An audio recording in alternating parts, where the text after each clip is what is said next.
இன்ஸ்டாகிராமில் இருந்து எல்லாருமே பார்த்து ரீல்ஸ் ஆரம்பித்து எல்லாம் பார்த்து ரொம்ப ஆர்வமாகி ஒரு 12 கோடி பேர் டிமெட் அக்கௌண்ட் ஓப்பன் பண்ணாங்க. ஒருத்தங்க 4 அக்கௌண்ட் வச்சுருப்பாங்க, 3 அக்கௌண்ட் வச்சுருப்பாங்க. அதில் லைவாக இருக்கிறது வெறும் 3%.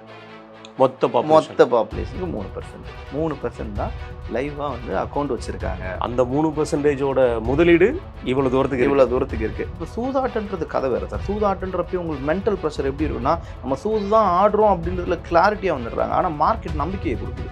நீ இன்னைக்கு இல்லை, இன்னைக்கு விட்டாலும் நாளைக்கு சம்பாதிக்கலாம். இந்த நம்பிக்கை கொஞ்சம் எஜுகேஷன் வைஸ் இருந்து உள்ள நாலேஜபிளாக இருக்கிறவங்களுக்கு பிரச்சனை கிடையாது.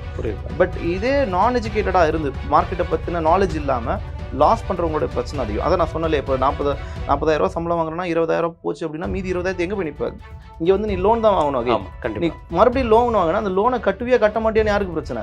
அகைன் கவர்மெண்ட்டுக்கு பிரச்சனை. இது வந்து எக்கனாமி பாதிப்பு. கரன்சி வந்து நம்ம பார்க்கும்போது இப்போ பொதுவாக வேர்ல்டு வைடாக இருக்கிற மார்க்கெட் எல்லாமே இப்போ தங்கம் நிறைய பேர் வாங்கி வைக்க ஆரம்பிச்சிட்டாங்க. நீங்கள் சொல்கிறபடி பார்த்தா கரன்சியோட வீக்னஸ் ஃபாரின் இன்வெஸ்டர் வெளியே போகிறதுக்கு அந்த மீன் டைம் நம்ம நாடு இதை ஏதோ ஒரு பிளான் பண்ணி பண்ணுறாங்களா சார்? வாய்ப்பு இருக்குது. இப்போ ஏன்னா சைனா அது மாதிரி தான் பிளான் பண்ணி என்ன விஷயம்னு கேட்டிங்கன்னா, ப்ரைஸ் கீழே இறக்கியிருக்கப்போ அதில் ஒரு கனெக்டிவ் இருக்குது. என்னென்னா, ஒரு பொருள் கம்மியாக இருக்கிறப்போ அதிகமான முதலீட்டாளர்கள் உள்ளே வருவாங்க. அப்போ இது ஒரு முதலீட்டாளர்களை உள்ளே கூப்பிடுறதுக்கான ஒரு ரைட் சைனாகவும் இருக்கலாம். அப்போ நிறைய முதலீட்டாளர்கள் ப்ரைஸ் கம்மியாக இருக்கிறப்போ கண்டிப்பாக உள்ளே வருவாங்க. ஓகே, அப்போ இதுவே 100%ஆன்னு கேட்டால் 100% வராது. ஒரு 50% இந்த ப்ரைஸ் கம்மின்றப்போ எல்லா அதர் கண்ட்ரீஸ்க்கெல்லாம் இந்தியா மேலே ஒரு பார்வை இருக்குது. அப்போ இந்த கரன்சி நம்ம இராணுவத்தை மாதிரி இந்த கரன்சியும் ஒரு வாரம். கரன்சின்றது எப்பயுமே வாரம் சார் நமக்கு. ஆனால் வெளிப்படையாக இப்போ நான் ஒரு சாமானிய மனிதனாக இருந்து பார்க்கும்போது என்னோட காய்கறி விலை கூடுது, எனக்கு வந்து என்னுடைய அத்தியாவசிய தேவைகளோட விலை கூடுது அப்படிங்கிற மாதிரி எனக்கு பார்க்க தோணும். ரெப்கோ இந்த விஷயத்தை வந்து கையில் கேண்டில் பண்ணியிருக்கிறது நம்ம பணவீக்கத்தை கண்ட்ரோல் பண்ணுறதுக்காகவா அல்லது இதில் எது சூத்திரம்? ஒரு பூமின்றது யாருக்குன்னா மக்களுக்கானது. அதை பிரித்து வச்சு மக்களுக்கு என்ன நலன் செய்யணுமோ அதுக்கு தான் நாடுகள், அது நாட்டுடைய தலைவர்கள் போராடுறாங்க. அப்போ இந்த ஃபினான்ஷியல் திங் அப்படின்னு பார்க்குறப்போ எனக்கு ஒரு பொருள் சரியான விலையில் கிடைக்கணும். ஓகே, அப்போ நான் சரியான விலையில் கிடைக்கணும் அப்படின்னா பொருள் சரியான விலையில் விற்கணும். வணக்கம். இன்றைக்கு நம்முடைய சிறப்பு விருந்தினர் எக்ஸோரிக்ஸ் ஃபினான்சியல் கன்சல்டன்ட்டோட நிறுவனர் திரு கர்னல் ராஜ் அவர்கள். அவர்கிட்ட கடந்த வருடம் ஏப்ரல் 1, 2025 இந்த மார்ச் 31, 2026 வரை இந்திய பங்கு சந்தையோட மாற்றங்கள், ஏற்ற இறக்கங்கள், சில கம்பெனி நிகழ்வுகள், கரன்சியோட நிலைமை, தங்கம் வாங்கலாமா வேண்டாமா, இந்த மாதிரி பல்வேறு விஷயங்கள் நம்ம இன்றைக்கி பேச இருக்கோம். வணக்கம் பிரதர். வணக்கம் பிரதர். நம்ம சண்டே அன்னைக்கு பேசுவோம், ஏன்னா வாரம் வந்து அந்த மார்க்கெட் எப்படி இருக்குது அப்படிங்கிற மாதிரி விஷயத்த. இந்த முறை ஒரு வித்தியாசமாக கடந்த வருஷம் இந்த ஃபினான்ஷியல் இயர் நம்ம சொல்லக்கூடிய அந்த கடந்த வருஷம் எப்படி இருந்துச்சு இந்திய பங்கு சந்தை? அதில் குறிப்பாக பார்த்தா நம்ம பழைய நிறைய ஏற்ற இறக்கத்தை பார்த்தோம். அதில் குறிப்பாக செப்டம்பர் மாதம்லாம் செம ரைஸ். பரவாயில்லப்பா, இவ்வளோ ரைஸ் இருக்கே, நல்ல பிஸ்னஸாக இருக்குமே அப்படிங்கிற மாதிரி எனக்கே தோணுது. அதுக்கப்புறம் நினச்சிருப்பேன், அதுக்கப்புறம் இப்போதான்டா தெரியுதுங்கிற மாதிரி சில விஷயத்துக்குள்ள வந்தோம் அப்படின்ற மாதிரி. ஆமாம், நல்ல முள்ளும் நிறைஞ்சமாக இருந்தது. என்னோட கேள்வி முதல்ல எது இருந்து ஆரம்பிக்குதுன்னா, இந்த 2025 ஸ்டார்டிங்கில், அதாவது இந்த ஃபினான்ஷியல் இயர் ஸ்டார்ட் பண்ண உடனே இன்ஸ்டாகிராமில் இருந்து எல்லாருமே பார்த்து ரீல்ஸ் ஆரம்பித்து எல்லாம் பார்த்து ரொம்ப ஆர்வமாகி ஒரு 12 கோடி பேர் டிமெட் அக்கௌண்ட் ஓப்பன் பண்ணாங்க. அவங்களுடைய நிலைமை, அந்த பணம்லாம் என்ன நிலைமையில இருக்கு, அதை பற்றி எப்படி பார்க்குறீங்க? டிமெட் அக்கௌண்ட்ன்றதை தாண்டி மக்கள் வந்து ஃபஸ்ட்டு நமக்கு ஒரு புரிதல் வரணும். எவ்வளோ பேர் ட்ரேட் பண்ணுறாங்க, என்ன ட்ரேடர்ஸோடைய நிலைமை என்னன்னு ஒரு சும்மா ஒரு அவுட்லைன் கொடுக்குறேன். ஆல்மோஸ்ட் நமக்கு வந்து 147 கோடி பாப்புலேஷன். இந்த பாப்புலேஷனில் எவ்வளோ பேர் நமக்கு சும்மா ஜென்ரலாக பார்த்தோம் அப்படின்னு எவ்வளோ பேர் வந்து ட்ரேடர்ஸாக இருப்பாங்க? இன்னும் சொல்லப்போனால் ட்ரேடர்ஸ்ன்றதை தாண்டி டிமேட் அக்கௌண்ட் வச்சுருக்கிறவங்க. Demat account any online use ஆகக்கூடிய ஒரு விஷயம். அவங்க ஒரு மியூச்சுவல் ஃபண்ட்ஸ்குள்ளே வரணுனாலும் நமக்கு அவங்க டிமேட் அக்கௌண்ட் தேவைப்படுது. அப்போது ஒருத்தங்க 4 அக்கௌண்ட் வச்சுருப்பாங்க, 3 அக்கௌண்ட் வச்சுருப்பாங்க. அதில் லைவாக இருக்கிறது வெறும் 3%. மொத்த பாப்புலேஷனுக்கு 3% தான் லைவாக வந்து அக்கௌண்ட் வச்சுருக்காங்க. அந்த 3%ஓட முதலீடு இவ்வளோ தூரத்துக்கு இருக்குது. இப்போ 2025-26 கம்பேர் பண்ணுறதை விட 2024-25 விட கம்மியாக இருக்குது அப்படின்ற டேட்டா இருக்குது. ஸோ இதில் ஆனால் இந்த தடவை உள்ளே வந்தவங்களுக்கு எல்லாருக்கும் கொஞ்சம் அடி இருக்கு, பெரிய அளவில் இருக்குது. ஏன்னா ஒரு நல்ல ஒரு ஹை மார்க்கெட்டு. ஆல்மோஸ்ட் நம்மளுக்கு நிஃப்டிலாம் உள்ளே வந்திருந்தாங்க அப்படின்னா ஒரு 20% ஃபால் ஆகி ஒரு 5% மேலே ஏறி ஒரு லைக் எப்படி சொல்கிறதுனா, ஏன்னா வார் அது இது நிறைய கான்சிக்வன்ஸ் பார்த்துட்டே இருக்காங்க. ஏன்னா ரஷ்யா உக்ரைன் வார் பார்த்தோம், அப்புறம் ஈரானோட வார் வந்து இதுக்கு முன்னாடி ஒரு 20 days வார் பார்த்தோம், ஈரான் இஸ்ரேல் வார், இப்போ இஸ்ரேல் ஈரான் அமெரிக்கா வார். ஆமாம், இந்த மாதிரி பல நிறைய பார்த்துருக்காங்க. அதனால மார்க்கெட்டில் நிறைய ஃபெயிலியர்ஸ் இந்த தடவை கொடுத்துருக்க வாய்ப்பு இருக்குது. ஏன்னா மார்க்கெட் பயங்கர தொடர்ந்து ஃபால் தான். 20%ன்றது நினைச்சு பாருங்க. நினைச்சு விட முடியாத ஒரு விஷயம். 20% இறங்கி இப்போ ஆல்மோஸ்ட் ஒரு 15% ட்ரேட் ஆயிட்டு இருக்கு. கொஞ்சம் மார்க்கெட் மூவ் ஆகி அத ஒரு அப்படி போயிட்டு 5%ல நம்ம இந்த மார்ச் 31 கால்குலேஷன் பண்ணா ஒரு Correct. 5%ங்கிறது ஆமா. நமக்கு இருந்திருக்கு. இருக்கு.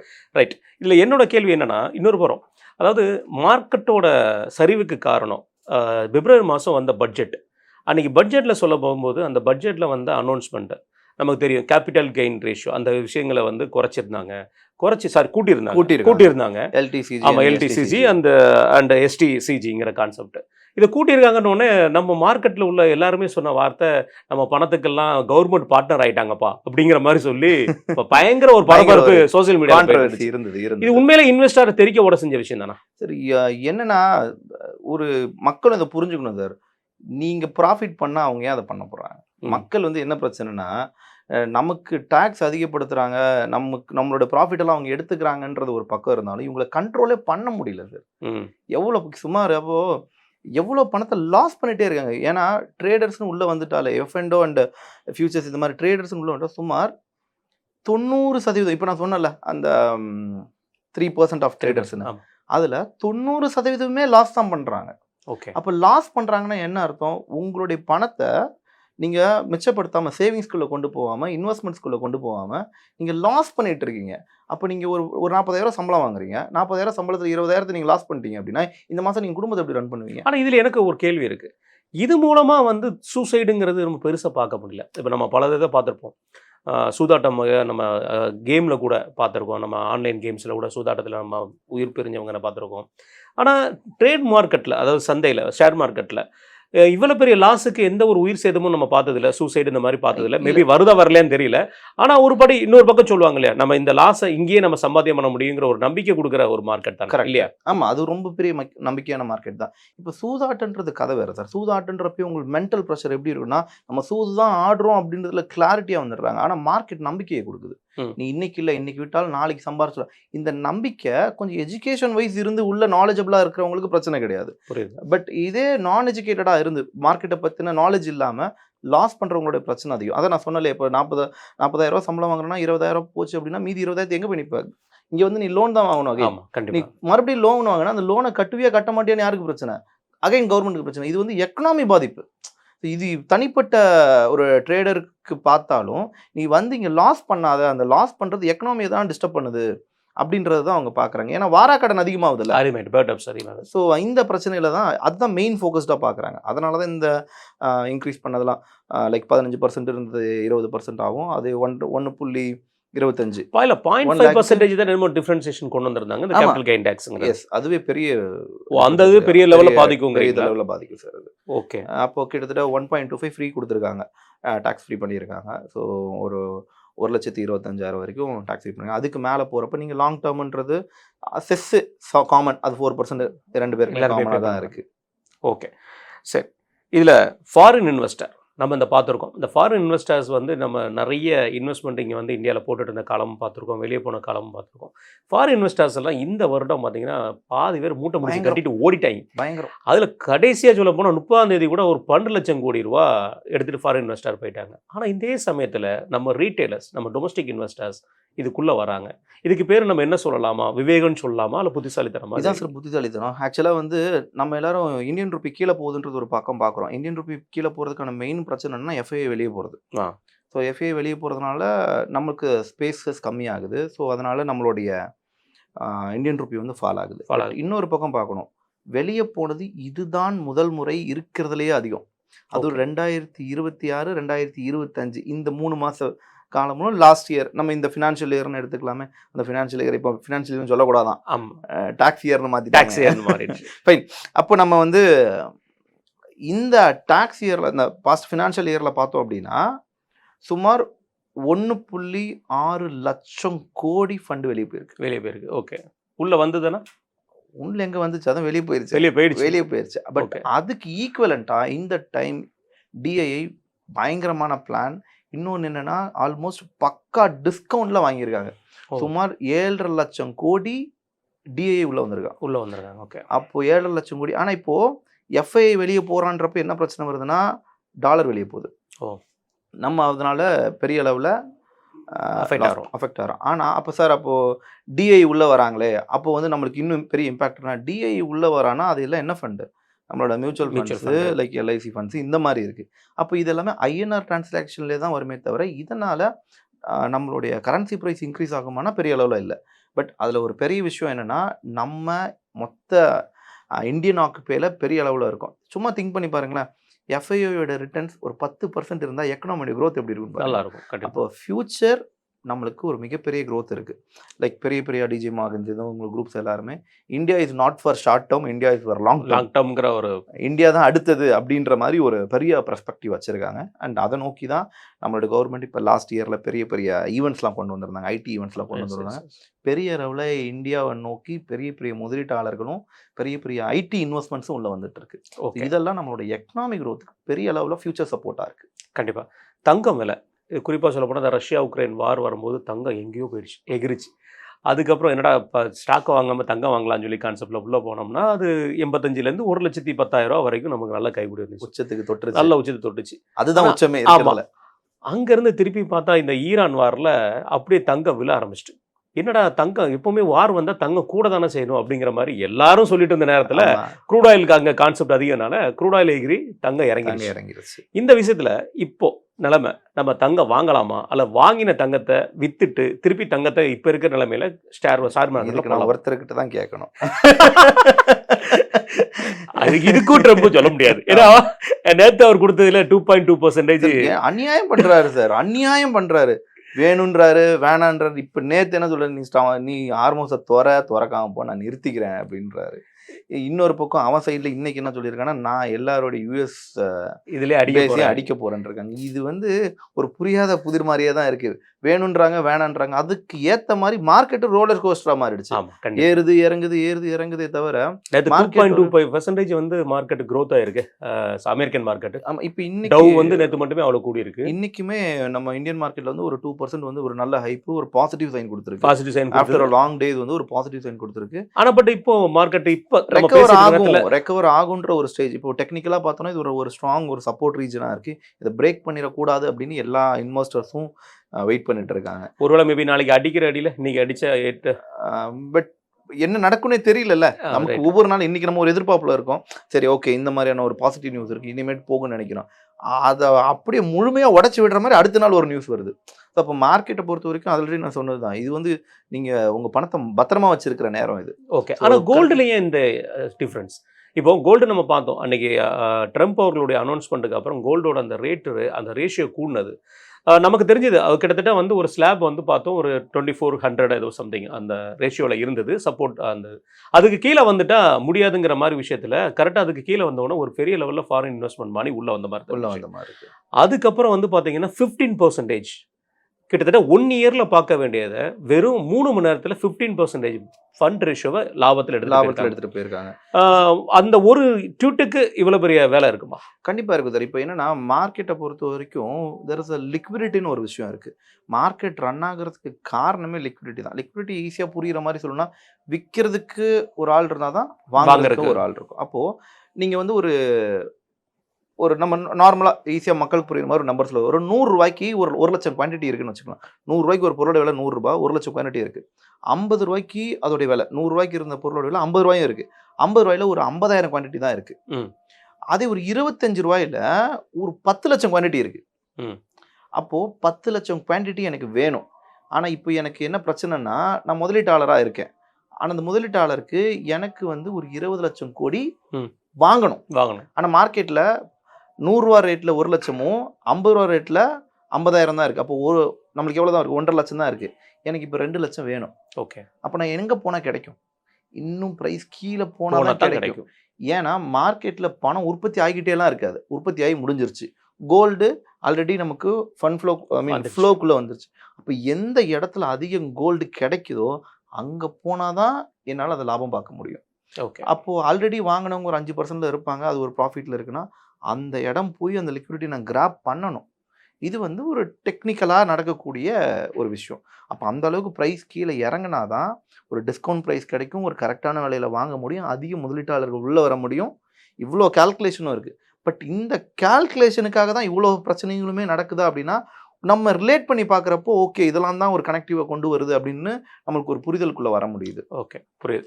இதில் மார்க்கெட் வந்து கடந்த காலங்களில் 2009 வந்து பார்த்தீங்கன்னா ஒரு 21% வந்து ட்ராப் ஆயிருக்கு.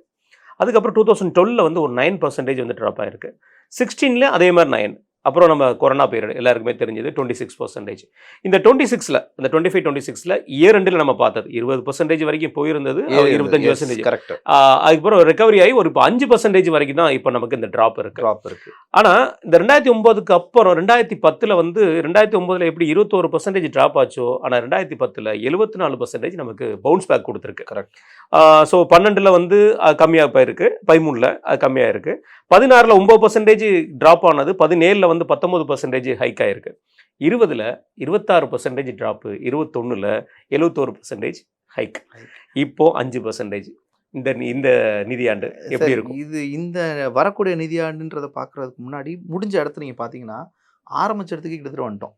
ஓகே. இந்த ஒரு வருஷத்தில் 4 குவார்ட்டராக பிரிச்சிடலாம். இந்த 4 குவார்ட்டரில் முதல் குவார்ட்டர்லேருந்து 3வது குவார்ட்டருக்கு என்ன ப்ரைஸ் இன்க்ரீஸ் ஆச்சோ ஆல்மோஸ்ட் ஒரு 20%, அடுத்தது ஒரு 10, அடுத்தது ஒரு 10, அப்போ ஓவரால் 20% மார்க்கெட் ஏறினதை ஒரே குவார்ட்டர் Q4ல மொத்தத்தையும் இறக்கி இப்போ ஒரு 5%. அப்போ ஆரம்ப ப்ரைஸ்க்கும் இப்போதைக்கும் பார்த்தீங்கன்னா ஒரு 5% டிஃப்ரென்ஸில் இருக்குது. ஆனால் நிஃப்டி இதெல்லாம் ஒரு பெரிய விஷயம் இல்லை, அது கிட்டத்தட்ட 10 பேரிடர்களை சந்தித்து மறுபடியும் மீண்டு வந்த ஒரு மார்க்கெட்னா அது நிஃப்டி பற்றி. இதை அந்த 10 பேரிடர்களை பற்றி நம்ம ஒரு நாள் பேசுவோம் கண்டிப்பாக. ஓகேங்களா? அப்போ என்ன பிரச்சனைனா இப்போ இருக்கிற மார்க்கெட் ஒரு பாசிட்டிவ் சைன். ஏன்னா மார்க்கெட் ஒவ்வொரு தடவையும் கீழே விழுறப்போ பெரிய அளவில் எந்திரிச்சு நிற்கக்கூடிய மார்க்கெட் நிஃப்டி. ஸோ இதையுமே மக்கள் அப்படி தான் பார்க்குறாங்க, இன்வெஸ்டர்ஸுமே அந்த மாதிரி தான் பார்க்குறாங்க. ஒரு ப்ராப்பரான டிஸ்கவுண்ட் ப்ரைஸில் இருக்குது. இனிமேல் மார்க்கெட் பெரிய அளவில் ப்ராஃபிட் தரதுக்கான வாய்ப்புகள் இருக்கிறது தான். ஒருவேளை விழுந்தா இதுக்கு கீழே எவ்வளோ தூரம் விழ வாய்ப்பு இருக்கும்?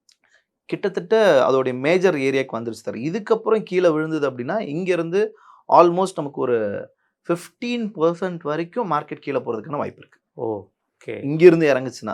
பட் மோஸ்ட்லி இறங்குறதுக்கான வாய்ப்புகள் ரொம்ப ரொம்ப ரொம்ப கம்மி. புரியுது. ரைட். இந்த மார்க்கெட் பெர்ஃபார்மன்ஸ் அதுதான் நான் உங்கள்கிட்ட கேட்கணும் வந்தது. வேர்ல்டு வைடாக எல்லா மார்க்கெட்டுமே இப்போ டவுனில் இருக்குது. ஆனால் இந்த 2025 2026 காலகட்டங்களில் ஒவ்வொரு மார்க்கெட்டுமே ஓரளவுக்கு பவுன்ஸ் பேக் பார்த்துட்டு இப்போ ஏதோ கொஞ்சம் இந்த வார் இஷ்யூனால டவுனில் இருக்கலாங்களா? ஆனால் நம்ம மார்க்கெட்டோட பெர்ஃபார்மன்ஸ் ஓவராலாக பார்த்தா அந்த 25-26ல் கம்பேர் வித் அதர் மார்க்கெட்டுக்கு இப்போ கம்பேர் பண்ணும்போது நம்ம ரொம்ப வீக்காக இருக்கும். இது எதனால்? இது எஃப்ஐ வெளியே போனது சார். மெயின் ரீசன் எஃப்ஐ வெளியே போகிறாங்க. எஃப்ஐ வெளியே போகிறாங்க அப்படின்னாலே நம்மளுடைய டாலர் இம்பேக்ட் வந்து பெரிய அளவில் வெளியே போகுது. அப்போது டாலர் இம்பேக்ட் ஆகுது அப்படின்னாலே நமக்கு ஐஎன்ஆரோட ப்ரைஸ் கீழே வந்துடுது. ஐஎன்ஆரோட ப்ரைஸ் கீழே இறங்குதுனாலே இன்வெஸ்டர்ஸ் எப்படி பார்ப்பாங்க அப்படின்னா தே ஆர் வீக்கர் அப்படின்ற மாதிரி பார்ப்பாங்க. ஸோ மோஸ்ட்லி டாலர் வெளியே போகுது, அப்போ டாலர் ஸ்ட்ராங் ஆகுது. அப்போ பாண்ட்ஸ் எல்லாம் எங்கே போகும் தன்னால? US government. ஸோ அப்போ இங்கே இருக்கக்கூடிய லைக் ஈக்விட்டிஸ் எல்லாத்தையும் செல் பண்ண ஆரம்பிப்பாங்க. செல் பண்ணிட்டு பாண்ட்ஸாக தான் வாங்குறாங்க. அந்த பாண்ட்ஸில் ரிட்டர்ன்ஸ் வர்றது அவங்களுக்கு, ஏன்னா அவங்க கம்பல்சரி 4% கொடுத்துட போகிறான். ஸோ அதனால் அவங்க அதை ஸ்ட்ராங்காக நினைக்கிறாங்க. ஆல்ரெடி வார் அது இதுன்னு ஏகப்பட்ட பிரச்சனை இருந்ததுனால இங்கேருந்து கொஞ்சம் தப்பிச்சு வெளியே போனது. அதுவும் அதான் ஃபஸ்ட்டு பண்ணோம் இல்லை, அதிகமான லெவலில் வெளியே போயிட்டாங்க. ஸோ அதனாலேயே நம்மளோட ப்ரைஸ் மார்க்கெட் கீழே வருது. பட் இது வந்து நெகட்டிவாக இருந்தாலும் பட் ஃபியூச்சருக்கு இது ஒரு பாசிட்டிவான ஒரு விஷயம். ஏன்னா டிஐ உள்ள வந்திருக்காங்கல்ல, லாஸ்ட் டைம் நம்ம பார்த்தது அதோட இந்த கரன்சி வந்து இவ்வளோ தூரம் கீழே விழுது இல்லையா? கரன்சி வந்து நம்ம பார்க்கும்போது இப்போ பொதுவாக வேர்ல்டு வைடாக இருக்கிற மார்க்கெட் எல்லாமே இப்போ தங்கம் நிறைய பேர் வாங்கி வைக்க ஆரம்பிச்சிட்டாங்க. நீங்கள் சொல்கிறபடி பார்த்தா கரன்சியோட வீக்னஸ் ஃபாரின் இன்வெஸ்டர் வெளியே போகிறதுக்கு. அந்த மீன் டைம் நம்ம நாடு இதை ஏதோ ஒரு பிளான் பண்ணி பண்ணுறாங்களா சார்? வாய்ப்பு இருக்குது. இப்போ ஏன்னா சைனா அது மாதிரி தான் பிளான் பண்ணி என்ன விஷயம்னு கேட்டிங்கன்னா ப்ரைஸ் கீழே இறக்கியிருக்கப்போ அதில் ஒரு கனெக்டிவ் இருக்குது. என்னென்னா ஒரு பொருள் கம்மியாக இருக்கிறப்போ அதிகமான முதலீட்டாளர்கள் உள்ளே வருவாங்க. அப்போ இது ஒரு முதலீட்டாளர்களை உள்ளே கூப்பிடுறதுக்கான ஒரு ரைட் சைனாகவும் இருக்கலாம். அப்போ நிறைய முதலீட்டாளர்கள் ப்ரைஸ் கம்மியாக இருக்கிறப்போ கண்டிப்பாக உள்ளே வருவாங்க. ஓகே. அப்போ இதுவே 100%ஆன்னு கேட்டால் 100% வராது. ஒரு 50% இந்த ப்ரைஸ் கம்மின்றப்போ எல்லா அதர் கண்ட்ரீஸ்க்கெல்லாம் இந்தியா மேலே ஒரு பார்வை இருக்குது. இப்போ ப்ரைஸ் கம்மியாக இருக்கப்போ பொருள் கம்மியாக கிடைக்கும். அப்போது அவங்களுடைய முதலீடு அதிகமான லெவலில் உள்ளே இருக்கும். ரைட். அப்போ இந்த கரன்சி நம்ம இராணுவத்தை மாதிரி இந்த கரன்சியும் ஒரு வாரா? கரன்சின்றது எப்பயுமே வாருதான் சார் நமக்கு. ஏன்னா நம்மளை வாரி விடாதுல்ல. ஆமாம், அது வேணும். ஆமாம். ஏன்னா கரன்சி இருந்தால் தான் ஒரு டிஃபென்ஸ் சிஸ்டமே ரெடி பண்ண முடியும். ஸோ அப்போ ஆர்மியாக கரன்சியான்னு பார்த்தா கரன்சி தான். கரன்சி இருந்தால் தான் ஆர்மி, கரன்சி இல்லைன்னா ஆர்மியே வீக் தான். ஸோ அதனால் கரன்சி வந்து ஒரு நாட்டுக்கு ரொம்ப ஒரு ஸ்ட்ரென்த் அண்ட் பிளேயாக இருக்கும். மேபி இப்போதைக்கு பார்க்க நம்ம டவுனில் இருந்தாலும் பட் ஃப்யூச்சர் நம்ம சைடு தான் அதிகமான வாய்ப்புகள் இருக்குது. அடுத்து இந்த ரெப்கோ நம்ம பெருசாக பார்க்குற ஒரு விஷயம், அதோட இன்ட்ரெஸ்ட் ரேட் வந்து இப்போ வரைக்கும் குறைக்கல. அப்படியே அதே லெவலில் போயிட்டு இருக்கு. ஆமா. அது பணவீக்கத்தை வந்து கண்ட்ரோல் பண்ணுறதுக்கு அப்படிங்கிற மாதிரி ஒரு விஷயம் தெரியுது. ஆனால் வெளிப்படையாக இப்போ நான் ஒரு சாமானிய மனிதனாக இருந்து பார்க்கும்போது என்னோட காய்கறி விலை கூடுது, எனக்கு வந்து என்னுடைய அத்தியாவசிய தேவைகளோட விலை கூடுது அப்படிங்கிற மாதிரி எனக்கு பார்க்க தோணும். ரெப்கோ இந்த விஷயத்தை வந்து கையில் கேண்டில் பண்ணியிருக்கிறது நம்ம பணவீக்கத்தை கண்ட்ரோல் பண்ணுறதுக்காகவா, அல்லது இதில் எது சூத்திரம் இருக்குமா? ஆமா. ரெப்போ ரேட்டு வந்து இப்போ நம்ம எல்லாத்தையுமே எல்லாத்துக்கூடயுமே இப்போ இதுவரைக்கும் நம்ம பேசின எல்லாமே ஒரு கனெக்டிவ்ல இருக்கும். என்னன்னா, சராசரி மனிதனுக்கு தானே ஒரு ஒரு பூமின்றது யாருக்குன்னா மக்களுக்கானது. அதை பிரித்து வச்சு மக்களுக்கு என்ன நலன் செய்யணுமோ அதுக்கு தான் நாடுகள், அது நாட்டுடைய தலைவர்கள் போராடுறாங்க. அப்போ இந்த ஃபினான்ஷியல் திங் அப்படின்னு பார்க்குறப்போ எனக்கு ஒரு பொருள் சரியான விலையில் கிடைக்கணும். ஓகே. அப்போ நான் சரியான விலையில் கிடைக்கணும் அப்படின்னா பொருள் சரியான விலையில் விற்கணும். அப்போது சரியான விலையில் விற்கணும்னா அதை சார்ந்த அந்த சப்ளை செயின் ஆகட்டும், நம்மளோட டிரான்ஸ்போர்ட்டேஷன் ஆகட்டும், ஒரு குரூடோட ப்ரைஸ் ஆகட்டும், ஒரு குரூடோட ப்ரைஸில் இருந்தால் மொத்த கனெக்ஷனுமே இருக்குது, நம்ம பார்த்துருக்கோம். அப்போது ஒரு பொருள் கரெக்டான விலையில் இருக்குன்றப்போ எனக்கு பிரச்சனையே கிடையாது. ஆனால் கரெக்டான விலையில் இல்லைன்னா, நான் இன்றைக்கி என்னோடய குடும்பத்தோடைய சம்பளம் வந்து ஒரு மொத்தம் ஒரு 2 பேர் சேர்ந்து சம்பாதிக்கிறோம், 50,000 சம்பாதிக்கிறோன்னு வைங்க. அந்த 50,000 வச்சு என் குடும்பத்தை ரன் பண்ணுறதுக்கு 50,000 செலவாகுது. இப்போ பொருளுடைய விலையெல்லாம் ஒரு 20,000 அதிகமாகிடுச்சு. அப்போ 20,000க்கு நான் மறுபடியும் எங்கே போவேன்? ஓகே. மறுபடியும் நான் பேங்க்குக்கு தான் போவேன். அப்போ பேங்க்கிட்ட இருந்து நான் லோன் வாங்கணும். அப்போ பேங்க் என்ன பிரச்சனை பண்ணுறேன், நான் உனக்கு இன்ட்ரெஸ்ட்டை கம்மியாக கொடுத்தா தான் லோனுக்கு வரேன். நான் ரெப்போ ரேட் இன்க்ரீஸ். அப்போ ஆர்பிஐ என்ன பண்ணுறான், பேங்க்ஸுக்கு ரெப்போ ரேட்டை இன்க்ரீஸ் பண்ணுறான். ரெப்போ ரேட்டை இன்க்ரீஸ் பண்ணுறதுனால லோன் இன்க்ரீஸ் ஆகுது. லோனோட இன்ட்ரெஸ்ட் ப்ரைஸ் இன்க்ரீஸ். இப்போ நீங்கள் எப்படி கடன் வாங்குவீங்க வந்து, அப்போ கடன் வாங்கினாலும் ஒரு பெர்சன்டேஜ் வரைக்கும் இன்க்ரீஸ் ஆகுது. அப்போ உங்களுக்கு கடன் வாங்க வைக்கக்கூடாதுன்றது அவங்களோட பிளான். ஓகே. ஏன்னா கல்லால் பணம் வேணும். கல்லால் பணம் இருந்தால் தான் அடுத்த விஷயங்களை நான் ரன் பண்ண முடியும். அதனால் கண்டிப்பாக இன்ஃப்ளேஷன் உள்ளே வந்தது அப்படின்னா ரெப்போ ரேட்டை இன்க்ரீஸ் பண்ணியே தீருவாங்க. பட் இது வரைக்கும் நம்ம 5.25ல் இருக்குது ரெப்போ ரேட்டு. 4லேருந்து 6க்கு போய் 6லேருந்து இறங்கி 5.25ல் இருக்குது. இது ஒரு பாசிட்டிவ் சைன் நமக்கு. பட் மேலும் இது இந்த கிரைசிஸ்லாம் இருந்தது, இன்னும் ஆயிலில் பிரச்சனை வருது, எல்பியில் பிரச்சனை வருது அப்படின்னா ஆல்ரெடி நம்ம பார்த்துட்ருக்கோம், நிறைய விலைகள் இப்போயே ஏறிடுச்சு. லைக் நார்மலாக இப்போ ஹாஸ்டல் பசங்களாம் இருக்காங்க, போய் சாப்பிட்றாங்க, 100 ரூபான்றது 150 ரூபா வரைக்கும் ஏறி போச்சு. அப்போது மேபி கம்மிங் டேஸில் இது தொடருமானால் ரெப்போ ரேட் கண்டிப்பாக இன்க்ரீஸ் ஆகும். ரெப்போ ரேட் இன்க்ரீஸ் ஆகிறது இன்னொரு பாசிட்டிவும் இருக்குது. ரெப்போ ரேட் இன்க்ரீஸ் ஆச்சுன்னா கவர்மெண்ட்லேருந்து அவங்களோட இன்ட்ரெஸ்ட் ரேட் அதிகமாகதில்ல, அப்போ வெளிநாடுகள் மறுபடியும் முதலீட்டுக்கு உள்ள வர வாய்ப்புகள் இருக்கும். ரைட். இதில் என்னோட அடுத்த கேள்வி வந்து நம்ம பார்ப்போம், டிஃபென்ஸோட ஐட்டங்கள், நம்ம ரயில்வே, இது நம்ம பப்ளிக் செக்டாரோட கம்பெனி, நம்ம இந்தியன் கவர்மெண்டோட பப்ளிக் செக்டார் நல்ல ரிட்டர்ன்ஸ் கொடுத்தது கடைசி 2 வருஷம் நம்ம பார்த்துருக்கோம்.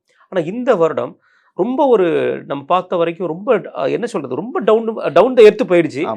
மேபி இந்த டிஃபென்ஸ் வந்து இந்த HAL இந்த மாதிரியான கம்பெனிஸ் வந்து இந்த வார்னால கொஞ்சம் அப்படியே லைட்டாக எந்திரிச்ச மாதிரி நம்ம பார்க்குறோம். ஸோ இந்த மாதிரியான மாற்றங்கள் எப்படி பார்க்குறீங்க? நம்ம பப்ளிக் செக்டர் கம்பெனியே இப்போ ரொம்ப வீக் ஆகிறது எப்படி பார்க்குறீங்க? சரி, இப்போது இன்வெஸ்ட்மெண்ட்ஸ் உள்ளே வேணும்ல, அப்போது இன்வெஸ்ட்மெண்ட்ஸ் உள்ளேயே வரல. அதனாலேயே மார்க்கெட் வந்து ஒரு பெரிய ஃபால் இந்த தடவை இருந்தது.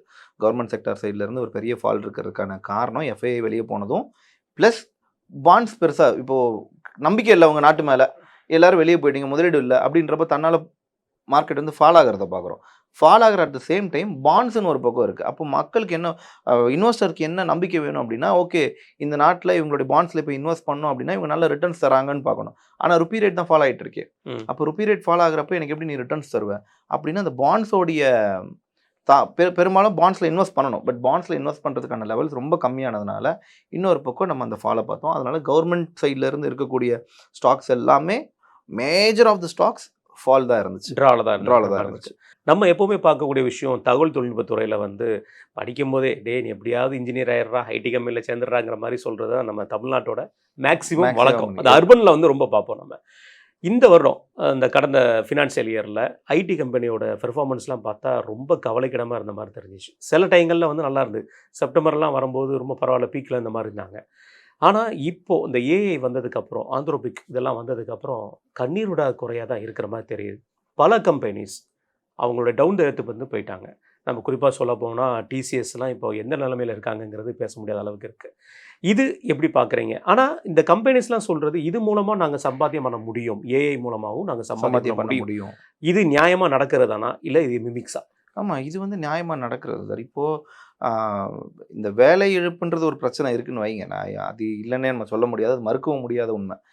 ஆனால் ஒரு கம்பெனி ரெவன்யூ நோக்கி தான் ஓடும். அப்போ நம்ம கம்பெனி முதலீட்டாளர்கள்ன்ற பட்டியலில் தான் நம்ம பார்க்குறோம். அப்போ முதலீட்டாளர்கள்னு பார்க்குறப்போ அவனுடைய சிஸ்டமை மாற்றுவான். ஒரு ஐடியில் நான் வந்து ஒரு 10 பேரை வச்சு வேலை வாங்குற இடத்துல நான் ஒரு ஆளை வச்சு வேலை வாங்குறேன் அப்படின்ற மாதிரி ஒரு பேச்சு இருக்குன்றப்போ, பட் அது அவனுக்கு லாபகரமாக தான் அமையுது. ஒரு கம்பெனியை பொறுத்த வரைக்கும் அது லாபகரமாக தான் அமையுது. அப்போது அது வந்து ப்ராஃபிட்டை நோக்கி தான் போகுதே தவிர கம்பெனி ரெவன்யூ வந்து டேமேஜ் பண்ண போகிறது இல்லைன்றது கிளாரிட்டி ஆகிடுச்சு. ஏன்னா அவங்க எந்த அளவுக்கு எம்ப்ளாயிஸ் கொடுக்கணும், அவங்களுக்கு சேலரி கொடுக்க வேண்டியது கம்மியாகுது இல்லையா, அந்த ஆனால் வேலை நடந்துக்கிட்டு தான் இருக்குது. அப்போது ஒரு கம்பெனி க்ரோவிங் ஏரியாவில் தான் இருக்குது. பட் இவங்க எல்லாரும் என்ன சொல்கிறாங்கன்னா, நிறைய ஏஐஸை உள்ள இம்ப்ளிமெண்ட் பண்ணுறதுக்கு தே ஆர் ரெடி. நிறைய ஏஐ கற்றுக்கிட்டு இருக்கக்கூடிய பர்சன்ஸை எடுத்துக்கிட்டும் இருக்காங்க.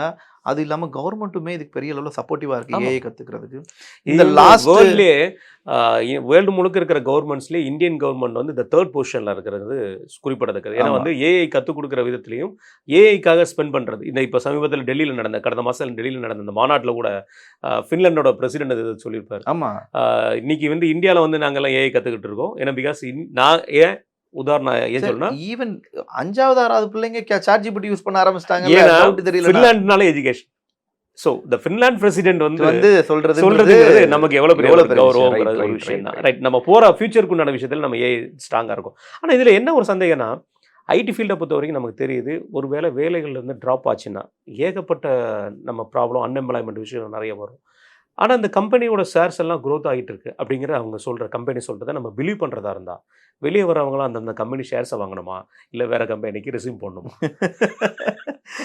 கொடுக்குற சம்பளத்தை வாங்கி எதையாவது வாங்கி வச்சுட்டு செட்டில்மெண்ட் ரொம்ப முக்கியம். ஏன்னா மக்களுக்கு தெரிய வேண்டியது தொழிலாளர் நல சட்டம் இன்று முதல் அமல். 2 நாள்ல அவன் செட்டில்மெண்ட் பண்ணி ஆகும். ஸோ எப்படி கண்டிப்பாக சார், இப்போது ஏஐ செக்டார்ஸ் வந்து பெரிய அளவில் க்ரோத் இருக்குன்றப்போ, ஐ மீன் ஐடி செக்டார்ஸ் பெரிய அளவில் க்ரோ ஆகிறதுக்கு ஏஐ மிகப்பெரிய ஒரு சப்போர்ட்டிவ் பாயிண்ட்டாக இருக்கும். ஏன்னா நான் அதை தான் சொல்கிறேன் இல்லையா, நம்ம மார்க்கெட் வந்து ஆல்ரெடி ஒரு பெரிய ஃபால் எதிர்பார்த்துருக்கு. ஒரு ஃபால் எதிர்பார்க்குது அப்படின்னாலே அதுக்கு மறைமுகமான உண்மை நிறைய இன்வெஸ்டர்ஸ் உள்ளே வர போகிறாங்கன்னு தான் அர்த்தம். ஸோ ஆல்ரெடி நமக்கு நிறைய இடம் ஒதுக்கீடுகள்லாம் பண்ணியாச்சு. நம்ம ஏஐ சென்டர்ஸ் ஓப்பன் பண்ணுறதுக்கு, டேட்டா சென்டர்ஸ் ஓப்பன் பண்ணுறதுக்குலாம் பெரிய அளவில் இடம் ஒதுக்கியிருக்கோம். அப்போது எல்லா நாடுகளும் டேட்டா சென்டர்ஸை நோக்கி நம்ம சைடு தான் வராங்க. இப்போ ஐடி செக்டார்ஸில் ஒரு தாக்கம் இருக்குன்னா அது ஏஐயோடைய தாக்கமாக இருக்கும். பட் எல்லா ஐடி செக்டார்ஸும் என்ன பண்ணிட்டாங்க, நாங்கள் ஏஐ இன்டெகிரேட் பண்ணிக்கிறோம் அப்படின்ற அளவில் இருக்காங்க. அண்ட் எல்லா ஐடி எம்ப்ளாயுமே ஏஐயில் இப்போது முன்னுரிமை காட்டுறதும், அதை பற்றி லேர்ன் பண்ணுறதும், இன்னும் எப்படி ஒர்க் ஃப்ளோவை ஈஸி பண்ணுறதும் அப்படின்ற அளவுக்குலாம் போக ஆரம்பிச்சிட்டாங்க. ஈவன் நம்மளுமே இப்போது நம்ம ஃபினான்ஸு சம்மந்தமே இப்போ N8 ஒரு விஷயத்த புதுசாக உள்ளே லான்ச் பண்ணி மொத்த ஒர்க் ஃப்ளோவுமே மெயின்டைன் பண்ணுறதுக்கு என்ன ரொம்ப ஈஸியாக இருக்குது. ஓகே, ஸோ நம்மளை ஈஸியாக மானிட்டர் பண்ணுது, அது நம்மளை மானிட்டர் பண்ண ஆரம்பிச்சிருச்சு இப்போ இது ரொம்ப யூஸ்ஃபுல்லாகவும் இருக்குது. அது நம்ம கொஞ்சம் மாறணும், அப்கிரேடேஷன்ன்றது தேவைப்படுது இல்லையா? கண்டிப்பான முறையில். அப்படி இருக்கும்போது இந்த வரக்கூடிய ஃபினான்ஷியல் இயரில் எது நல்லா இருக்கும்னு நீங்கள் நினைக்கிறீங்க? அதாவது நம்ம யாருக்கும் சஜஸ்ட் பண்ணல, பட் இந்த கம்பெனிஸை நம்ம பார்த்தா கோ த்ரூ பண்ணோம்னா நமக்கு ஓரளவுக்கு பெட்டராக இருக்கும் அப்படின்னு. ஐடி செக்டார்ஸ் மேஜராக நம்ம பார்க்கக்கூடிய ஒரு அதில் ஏதாவது ஸ்பெசிஃபிக் கம்பெனி, ஸ்பெசிஃபிக் கம்பெனிஸ்ன்னு போக வேணாம், பொதுவாகவே போகலாம். ஏன்னா ஒவ்வொருத்தங்க ஒவ்வொரு நாள் ஒவ்வொரு புது விஷயங்களை கண்டுபிடிச்சிட்டு வராங்க. ஸோ இண்டெக்ஸாக போகிறது ஒரு சேஃபர் ஜோனாக இருக்கும். ஏன்னா இப்போ அப்கமிங் டேஸில் ஒவ்வொரு தடவையும் ஒவ்வொரு நியூ அப்டேட்ஸ் வருது. இப்போ நம்ம ஆந்த்ரோபிக்னு எடுத்துக்கிட்டா ஆந்த்ரோபிக்கில் கிளாட் வந்துச்சு, கிளாடில் ஏகப்பட்ட அப்டேட்ஸ் வந்துருச்சு. இப்போ 3 வாரத்தில் மார்க்கெட்டே தலைகீழ போயிடுச்சு. ஸோ அதனால் நிறைய விஷயங்கள் பாசிட்டிவாக இருக்குது. வரக்கூடிய காலத்தில் என்ன பிளான் வச்சுருக்காங்கன்றதை பார்த்துட்டு அதுக்கப்புறம் ஒரு பர்டிகுலர் ஸ்டாக்கை நம்ம சூஸ் பண்ணுறது ஆல்வேஸ் ஃபைன். ஆனால் இப்போ இருக்கிற சூழ்நிலை வேடிக்கை பார்க்க வேண்டிய சூழ்நிலை. ரைட், இந்த பேங்க் நிஃப்டி இந்த வருடம் பார்த்துருக்கோம். இந்த பேங்க் நிஃப்டியோட ஸ்டேஜ் எப்படி இருக்க வாய்ப்பு இருக்கும் அடுத்த வருடங்களில்? ஆல்ரெடி கிட்டத்தட்ட எல்லா ஸ்டாக்ஸுமே ஒரு மாதிரி ஒரு 20 தான். இனிமே பாசிட்டிவ் சைன் கொடுக்க வாய்ப்புகள் நிறைய இருக்கு. ஓகே, ஸோ இனிமே ஒரு கிரீன் சிக்னல் கொடுக்கும் மார்க்கெட் அப்படின்னு நம்புகிறோம். ஸோ வருங்கூடிய காலகட்டத்தில் எல்லா ஸ்டாக்ஸுமே, ஏன்னா கிட்டத்தட்ட ஒரு டிஃபென்ஸ், ஃபார்மா இவங்க மட்டும்தான் கொஞ்சம் பாசிட்டிவ் சைனில் இருந்தாங்க. மீதி எல்லாருமே ஒரு நெகட்டிவ் சைன் தான் இது வரைக்கும். இந்த லாஸ்ட் ஒரு 100 daysன்னு பார்த்துக்கிட்டோன்னா எல்லாமே நெகட்டிவ் தான். எப்படா திரும்புவேன். அதுல இந்த ஒரு மாசம் பயங்கர அடி. எந்த அளவுக்கு இன்னைக்கு 2000 பாயிண்ட் இருக்கு, நாளைக்கு 4000 பாயிண்ட் இறங்கிருமோன்னு ஒரு பயம் வேற இருக்கு. எப்ப என்ன நியூஸ் வரும், வாரில் என்ன இம்பாக்ட் பண்ண போறாங்கன்னு மக்களுக்கு தெரியாம தடுமாறிட்டு இருக்காங்க. இதுல என்ன ஒரு மைனஸ் பாயிண்ட்னா, நம்ம ட்ரம்ப் அவர்கள் நேத்து போட்ட 48 மணி நேரம் கழிச்சு உள்ள ட்வீட்டை இன்னைக்கு நம்ம ஆளுக்கு மீடியால போட்டிருக்காங்க. இது எதற்காக போட்டிருப்பாருன்னு. அப்ப இங்க இருக்கிற இன்வெஸ்டர் பயந்தானா சொல்லி முடியும். ஆமா, இந்த மீடியாவும் அதுக்கு ஒரு கான்செப்டா இருக்க வாய்ப்புகள் கண்டிப்பா இருக்கு சார். இப்போ ஏன்னா அப்பப்போ இப்போ வேர்ல்ட் மார்க்கெட் பொறுத்த வரைக்கும் அப்டேட்டிவா இருக்கிறவங்க இன்வெஸ்டர்ஸ். கண்டிப்பா. ஸோ அப்போ அவங்களுக்கு அவர் போட்ட அடுத்த 10 நிமிஷத்துல கிடைக்குது, மார்க்கெட் ரியாக்ட் ஆகுது. நம்ம நியூஸ்ல நாளைக்கு தான் தலைப்பு செய்தியிலே எப்படி ஆச்சாமே அப்படின்னா அதை பார்த்துட்டு மறுபடியும் அடுத்த ஒரு ரேலி போகுது. ப்ராஃபிட் புக்கிங்ன்றதும் பெரிய அளவுல தான் இருந்துட்டு இருக்கு. மார்க்கெட்டோடைய ப்ராஃபிட் புக்கிங் அண்ட் இன்வெஸ்டர்ஸ் உள்ள வர்றது, அக்குமுலேஷன் ஏரியா, ஸோ இதெல்லாம் ஒரு பெரிய பார்க்கப்படுது. ஆமா, ரைட். என்னோட இறுதியான சப்ஜெக்ட் பிட்காயின்.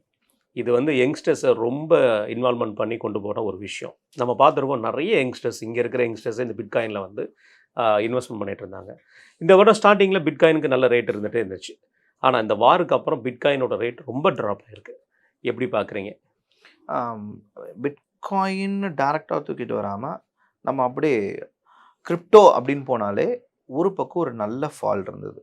ஏன்னா சேம் த வே எல்லாருடைய பார்வையும் எங்கே போகுது அப்படின்னா டாலர் ஸ்ட்ராங் ஆகுது அப்படின்றது பக்கம் மாறிடுச்சு. அப்போது டாலர் ஸ்ட்ராங் ஆகுது ஏன்னா பிகாஸ் இந்த வார் அப்படின்னு உள்ளே வரப்போ டிஜிட்டல் கரன்சின்றது யாராலையும் கண்ட்ரோல் பண்ண முடியாத ஒரு விஷயம். அங்கே நமக்கு இங்கே 10% நம்மளாம் வந்து 5% ஏறி இறங்கினாலே மூச்சு மேலே கீழே போயிடுது. அவனுக்கு நமக்கு 5% அவனுக்கு 50% சாலிடாக அவனுக்கு மார்க்கெட் மூவ் ஆகும். அவனுடைய வாலட்டைல் பயங்கரமான வாலட்டைல், அதுலேயுமே அவங்க சர்வைவ் ஆகி நிற்கிறாங்க. பட் ஓவரால் நம்ம மார்க்கெட் பார்க்குறப்போ டாலர் ஸ்ட்ராங் ஆகுது. Anyway BTC USDT or BTC USD, ஒன்று யூஎஸ்டி வேணும் இல்லாட்டி யூஎஸ்டிடி வேணும்.